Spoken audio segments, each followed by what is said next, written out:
السلام علیکم، Fauzia horror story میں آپ سبھی کو خوش آمدید۔ اگر آپ چاہتے ہیں کہ ہارر سٹوری سنیں تو اس کے لیے میرے چینل کو آپ نے سبسکرائب کرنا ہوگا، تو جلدی سے سبسکرائب کر لیں۔ آپ کا زیادہ ٹائم ضائع نہیں کروں گی، بڑھوں گی کہانی کی طرف۔ اور آج کی کہانی کا نام ہے ٹرک ڈرائیور کا پراسرار واقعہ۔ پاکستان کے شمالی علاقے کی پہاڑی سڑکوں پر رات کا وقت تھا اور ایک ٹرک ڈرائیور اسماعیل اپنی گاڑی لے کر ایک شہر سے دوسرے شہر جا رہا تھا۔ اس کی زندگی میں یہ معمول کی بات تھی۔ اسماعیل ایک تجربہ کار ڈرائیور تھا اور پہاڑی راستوں کی مشکلات اور خطرات سے بخوبی واقف تھا، تاہم آج رات کچھ مختلف تھا۔ سڑک سنسان تھی، چاند کی روشنی چھٹ جانے کے بعد سیاہ آسمان اور سرد ہوا کے ساتھ ایک پراسرار خاموشی چھائی ہوئی تھی۔ اسماعیل نے اپنی گاڑی کو تیز رفتاری سے چلایا کیونکہ اس کا مقصد جلد سے جلد منزل پر پہنچنا تھا، لیکن جیسے ہی وہ ایک خاص موڑ پر پہنچا، اچانک اس کی نظر ایک اجنبی چیز پر پڑی۔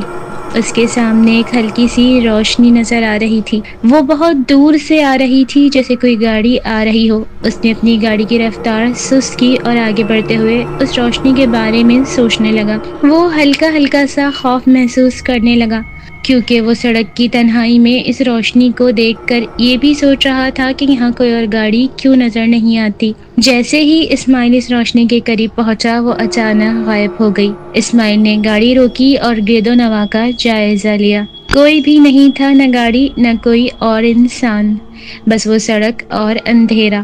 اس کا دل تیز تیز دھڑکنے لگا، لیکن اس نے خود کو تسلی دی کہ شاید یہ صرف اس کا وہم تھا۔ جب اس نے گاڑی چلانا شروع کی، اچانک اس کے سامنے ایک سایہ آیا۔ یہ سایہ ایک آدمی کا تھا جو سڑک کے بیچ کھڑا تھا۔ اس کے ہاتھ میں ایک چھڑی تھی۔ اسماعیل نے گاڑی کی رفتار مزید کم کی اور نیچے جھک کر اس آدمی کو غور سے دیکھا۔ وہ آدمی بہت ہی عجیب و غریب نظر آ رہا تھا۔ اس کا چہرہ ملامت زدہ تھا اور اس کے جسم پر ایک پراسرار دھند سی تھی۔ اسماعیل نے دروازہ کھول کر اس آدمی سے پوچھا، کیا ہوا بھائی، تم یہاں کیا کر رہے ہو؟ لیکن اس آدمی نے کوئی جواب نہ دیا، بس خاموشی سے اس کی طرف دیکھتا رہا۔ اسماعیل کا دل گہرے خوف سے دھڑکنے لگا اور اس نے فوراً اپنی گاڑی چلانے کی کوشش کی۔ جب اس نے پچھلے آئینے میں دیکھا تو وہ آدمی غائب ہو چکا تھا۔ اس کی سانسیں تیز ہو گئیں اور اس نے جلدی سے گاڑی کی رفتار بڑھا دی۔ اب اسماعیل کو سمجھ میں آ رہا تھا کہ یہ سڑک ایک عجیب جادو کا شکار ہو چکی ہے۔ وہ بہت ڈرا ہوا تھا، لیکن پھر بھی اس نے آگے بڑھنا جاری رکھا۔ ایک اور موڑ مڑتے ہوئے اس نے دوبارہ ایک عجیب منظر دیکھا۔ ایک سیاہ شکل والے انسان کی آنکھیں اس کی گاڑی کی طرح چمک رہی تھیں اور وہ سر پر ایک پرانا ٹوپی پہنا ہوا تھا۔ اس کے جسم سے پراسرار نوعیت کی روشنی نکل رہی تھی۔ اسماعیل نے گاڑی کی رفتار مزید تیز کر دی۔ جیسے ہی وہ آگے بڑھا، وہ آدمی غائب ہو گیا۔ اس نے سوچا کہ یہ سب کچھ اس کا وہم ہے، لیکن اس کا دل جانتا تھا کہ کچھ اور ہے جو اسے ان سڑکوں پر ہراساں کر رہا ہے۔ جب اس نے اپنی گاڑی کی ہیڈ لائٹس کو بڑھایا، وہ یکدم ایک پریشان کن آواز سننے لگا، جیسے کہیں دور سے ہنسنے کی آواز آ رہی ہو۔ یہ آواز نہ صرف اس کی روح کو ڈرا رہی تھی بلکہ اس کے جسم کو بھی لرزا رہی تھی۔ اسماعیل نے اپنی گاڑی کو ایک طرف کھڑا کیا اور باہر نکل کر اس آواز کا پیچھا کرنے کی کوشش کرنے لگا۔ جیسے ہی اس نے باہر قدم رکھا، اچانک سڑک کی لائٹس کا بلب بند ہو گیا اور پورا راستہ مکمل طور پر اندھیرے میں ڈوب گیا۔ اس نے چمکتے ہوئے سڑک کے نشانوں کو ٹریک کرنے کی کوشش کی، لیکن اب وہ ان نشانات سے بھی محروم ہو چکا تھا۔ دور سے ایک گہری آواز آئی، جیسے کسی نے اس کی طرف آنے کی دعوت دی ہو۔